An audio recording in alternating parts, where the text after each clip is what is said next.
जय बालाजी सरकार, जय बालाजी धाम और जय बागेश्वर धाम।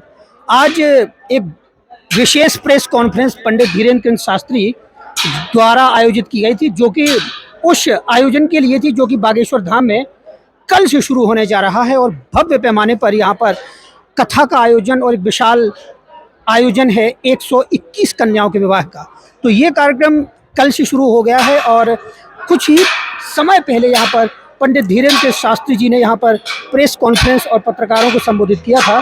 और पत्रकारों को संबोधित करने के बाद आज ये क्लियर हो चुका है कि कौन कौन यहाँ पर अतिथि आने वाले हैं और कितने लोग यहाँ पर आएंगे, कौन कौन से नेतागण लोग हैं, संत समाज के कौन से लोग होंगे। तो इसी मंच के माध्यम से जो ठीक सामने यहाँ पर है, पंडित धीरेन्द्र शास्त्री जी ने उस कार्यक्रम का ब्यौरा जो है मीडिया के सामने रखा है। और सुचारू रूप से आज जो है कलश यात्रा, प्रथम सोपान जो है कलश यात्रा के माध्यम से इस कार्यक्रम की शुरुआत हो चुकी है। हम यहाँ पर इस समय कुछ ही समय पहले यहाँ से धीरेन्द्र शास्त्री जी यहाँ से गुजरे हैं और हम इसको लेकर के विस्तार पूर्वक कुछ लोगों से जानना चाहेंगे कि आखिर इस कार्यक्रम का ब्यौरा क्या है और जो इतना बड़ा आयोजन होने जा रहा है उसको लेकर पत्रकार बंधुओं की क्या राय है। हमारे साथ इसमें वरिष्ठ पत्रकार श्री राजीव शुक्ल जी हैं।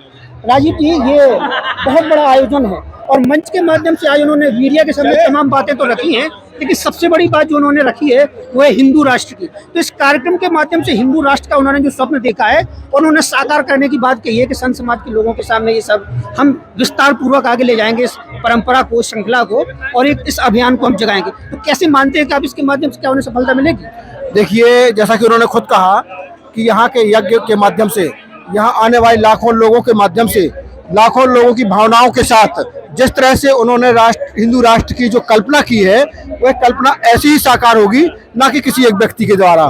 एक मुहिम है उनकी, जिस मुहिम को हर हिंदू, हर सनातनी और हर हिंदुस्तानी को अगर वे उनके साथ सच्चाई के साथ, ईमानदारी के साथ साथ देंगे तो यह कोई स्वप्न नहीं, यह एक ना कल्पना बनेगी, बल्कि इस सपने को और कल्पना को लोगों के जहन में बस एक ही सवाल उठता है कि ये जो हिंदू राष्ट्र की जो कल्पना हो, ये निश्चित तौर पर संविधान से और ये लोकसभा से ही लागू हो पाती है, लेकिन संत समाज के इस मंच के माध्यम से ऐसी क्या रूपरेखा, क्या प्रक्रिया ऐसी तय होगी कि हमें उसमें सफलता मिल सकेगी? लोकसभा हो या राज्यसभा हो या सरकार हो, कौन है? हम यहाँ तो लोकसभा और सरकार है, सब कुछ है, सांसद विधायक हम यहाँ तो हैं। तो जब जनता की आवाज उठेगी तो वही आवाज तो संसद में उठेगी। तो जब एक साथ एक आवाज गूंजेगी हर किसी के साथ में, तो क्यों ये बात पूरी नहीं हो सकती है? भाई, अगर संसद से भी इस बात को पूरा होना है, उस यहाँ वहाँ से अध्यादेश के मामले से या किसी भी तरीके से, तो क्यों हम इस बात को पूरा नहीं कर सकते? सांसद हमारी आवाज़ है ना, हमारी जो आवाज़ है वो आवाज़ हमारी सांसद है, तो सांसद हमारी आवाज़ बनकर वहाँ भी बात करेंगे। और देखिए, हिंदुस्तान तो हिंदुओं का राज है ही, पूरे सनातनी है, सनातन बहुत पुरातन है।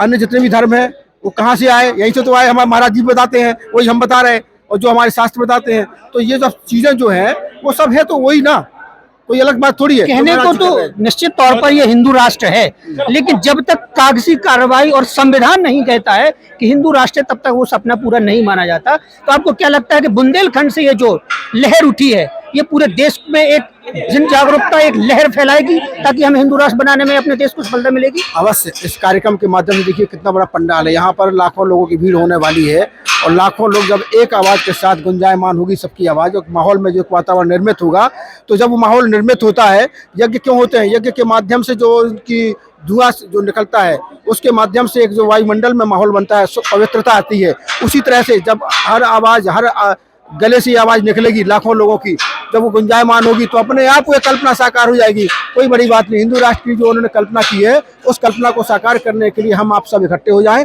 जरूर ये हिंदू राष्ट्र बनेगा, और ये एक बार फिर से राम राज्य यहाँ हिंदुस्तान में, हमारे भारत में, पूरे विश्व में कायम होगा। चलिए, बहुत बहुत शुक्रिया। और आज थोड़ी देर पहले ही यहाँ पर जो भक्त इकट्ठे हुए थे, तो यहाँ पर पत्रकार तो हैं, इसके साथ ही आम जनता के कुछ लोग भी हैं, और जो धीरेन्द्र शास्त्री को इस देश के, ये समझ लीजिए कि संत समाज का एक अगला भविष्य मानते हैं, जिसके माध्यम से हिंदू राष्ट्र की जो कल्पना है साकार हो सकेगी। हम एक और भक्त से बात करते हैं कि आखिर इस मामले पर जो उन्होंने यहाँ पर अलग जगाई हो, आज से जो विशाल और भव्य कार्यक्रम आयोजित होने जा रहे हैं, इस पर भक्त की क्या राय है? आप हम मीडिया वाले से ही बोलना चाह रहे हैं, हम बहुत तकलीफ पे हैं। झारखंड से आए हैं, बोकारो से आए हैं, प्लीज हम आप लोग को हाथ जोड़ के बोल रहे हैं, हमको धीरेन्द्र शास्त्री से एक बार सिर्फ बात करवा दीजिए। हम बहुत देखिए ये जो ये क्या होता है, आप जैसे ऐसे तमाम सैकड़ों हजारों भक्त लोग आते हैं। देखिए आपके अंदर अगर लगन होगी, आपकी निष्ठा में हो, आपके आकर्षण में भाई बोले कि आपकी ऐसे तमाम भक्त लोग आते हैं जो सीधे तौर पर उनसे मिलना चाहते हैं, लेकिन उनके लिए संभव नहीं होता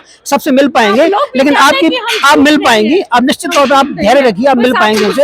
आप ये बताइए कि इस कार्यक्रम में आप आई हैं तो आप क्या मानती हैं कि ये जो यहाँ से उन्होंने इतना भव्य पैमाने पर जो इतना बड़ा कार्यक्रम आयोजन किया है, तो उसमें आप दूर दूर से आए हैं कैसे और कहाँ से लोग आए हैं, और इसको लेकर आप क्या कहना चाहती हैं?